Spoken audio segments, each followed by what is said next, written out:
अस्सलाम स्टूडेंट्स, आज हमारा क्लास 10 की फ़िज़िक्स का लेक्चर नंबर 12 है। और लेक्चर नंबर 12 में हम लास्ट करेक्टरिस्टिक जो रह गई थी ऑफ वाटर वेव्स उसको पढ़ेंगे, और जिसका नाम है डाइफ्रैक्शन। ठीक है बच्चों, क्या नाम है इसका? डाइफ्रैक्शन।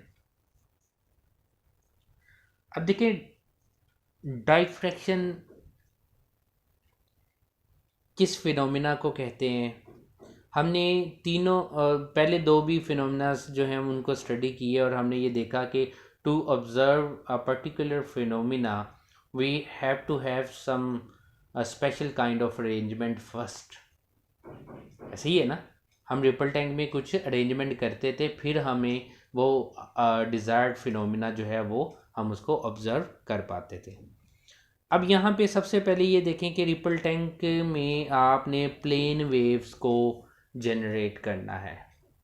ठीक है, to study the phenomena of diffraction we will generate plane waves in a ripple tank. ये बात नोट कर लें, रिपल टैंक में मुख्तलिफ शेप्स की वेव्स को हम जनरेट कर सकते हैं। सर्कुलर शेप भी होती है, ठीक है। तो प्लेन वेव्स को हमने जनरेट करना है। अब अरेंजमेंट और दूसरा क्या करना है, हमने टू ऑब्स्टेकल लेनी है। ऑब्स्टेकल समझते हो ना, ठोस चीज़ को, रुकावट को, जो आगे वेव्स को नहीं जाने देती। टू ऑब्स्टेकल लेनी है और उनको एक ही लाइन में रखना है, दरमियान में गैप डाल के। जैसा कि पेज नंबर 14 पे जो 10.16 डायग्राम है, यहाँ पे आप देख सकते हो। अब बच्चों, ये एक ऊपर ऑब्स्टेकल है, एक नीचे है, दरमियान में होल है, गैप है। इस गैप का नाम होता है स्लिट। ऊपर भी ऑब्स्टेकल है, नीचे भी ऑब्स्टेकल है। इसका मतलब ये हुआ, for the very first time here we are using two obstacles. और टू ऑब्स्टेकल्स कहाँ यूज़ होती हैं? To observe the phenomena of diffraction we use two obstacles. चलें जी, अब ये ऑब्स्टेकल के दरमियान जो गैप है, जिसे मैंने नाम दिया स्लिट का, इसका साइज़ देखें। स्लिट का इसका साइज़ जो है, ये वेवलेंथ, यानी दो वेव्स, दो वेव फ्रंट जो हैं उनका दरमियानी फासला जो है, जो कि वेवलेंथ के बराबर होता है, ये उसके बराबर का है। ये स्लिट का साइज़ हमने वेवलेंथ के इक्वल रखा है, यानी जो पीछे से वेव्स आ रही हैं उन वेव्स की जो वेवलेंथ है, यानी दो क्रस्ट का या ट्रफ का दरमियानी फासला जो है वो वेवलेंथ के बराबर होता है। बहरहाल ये बात ज़हन में रखें कि स्लिट का साइज़ कितना रखना आपने, किससे कंपेरेबल होना चाहिए? वेवलेंथ से। ठीक है, रख दिया। अब पीछे से ये वेव्स आ रही हैं, ये वर्टिकल लाइंस आ रही हैं, ये आपको नज़र आ रहा है। अब जब ये आके ऑब्स्टेकल से टकराएंगी, जितना जितना इन वेव्स का हिस्सा ऑब्स्टेकल से टकराएगा वो तो वहीं पे स्टॉप हो जाएगा। अलबत्ता ये गैप में से वेव्स निकल के आगे जाएंगी, और किस तरह जाएंगी कि ये प्लेन वेव्स मुड़ जाएंगी, गैप में से गुज़रते हुए मुड़ जाएंगी, बेंड हो जाएंगी। इतनी ज़्यादा बेंड हो जाएंगी कि आपको जब ये गैप से निकलेंगी तो सेमी सर्कुलर, आधे सर्कल की शक्ल में ये नज़र आएंगी। बच्चों, यहाँ पे तकरीबन ये सेमी सर्कुलर फॉर्म में वेव्स आपको नज़र आ रही हैं। ये इतनी ज़्यादा सर्कुलर क्यों, इतनी ज़्यादा बेंडिंग क्यों हो गई है? इस वजह से हो गई है क्योंकि जो स्लिट का साइज़ है ये वेवलेंथ के तकरीबन इक्वल है। ठीक होगी बात?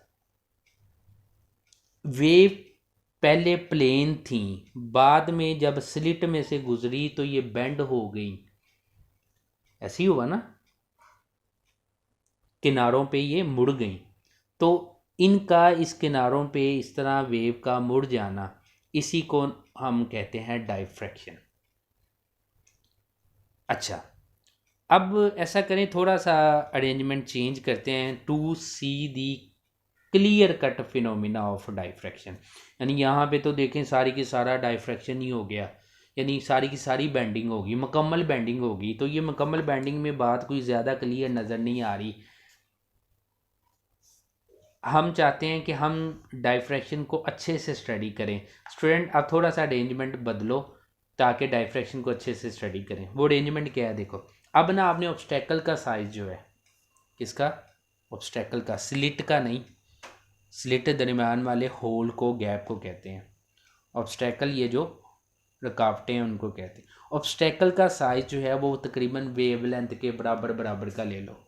उससे थोड़ा बहुत कम या ज़्यादा हो जाए, लेकिन उससे कंपेरेबल होना चाहिए। अब दरमियान में स्लिट क्या होगी, ये लार्ज स्लिट। जब आपने ऑब्स्टेकल का साइज़ कम कर दिया तो किसका साइज़ बढ़ गया, स्लिट का साइज़ हैज़ बिकम लार्ज। अब सेकंड डायग्राम जो है इसकी 10.17 जो है, इसको देखें। इसमें क्या हुआ है, पीछे से प्लेन वेव आ रही हैं, आगे ऑब्स्टेकल है, ऑब्स्टेकल से टकराई और नीचे स्लिट से गुज़रने के बाद आप स्लिट से जब ये गुज़र गई तो ये स्लिट से गुज़री हुई वेव्स को देखें।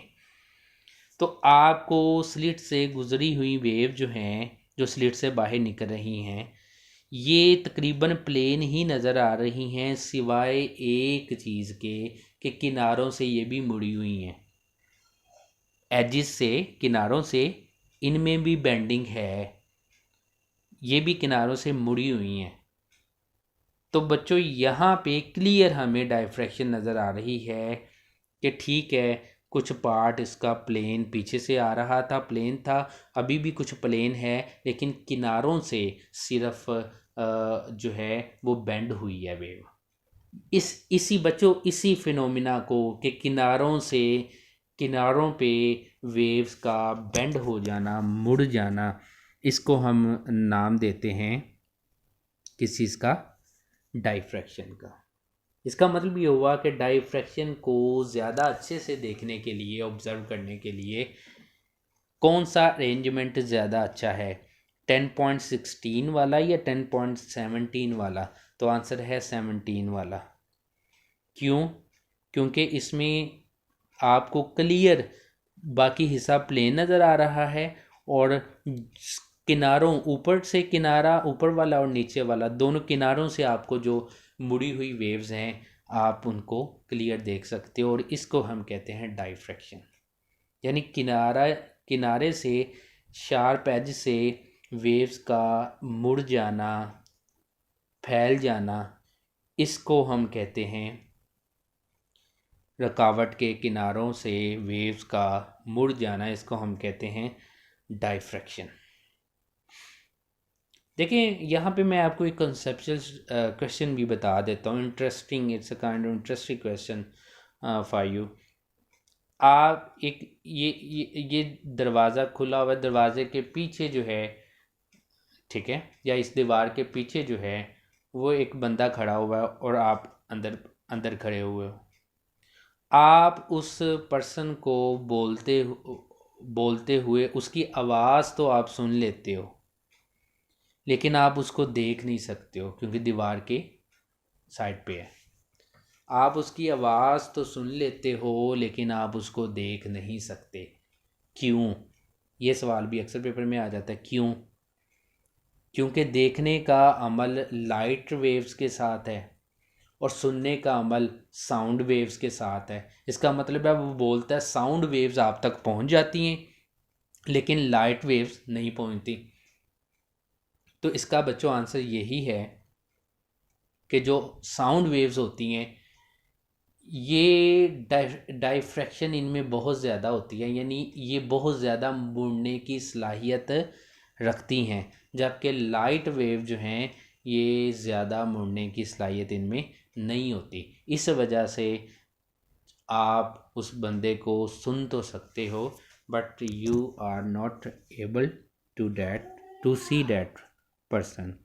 Thank you very much friends.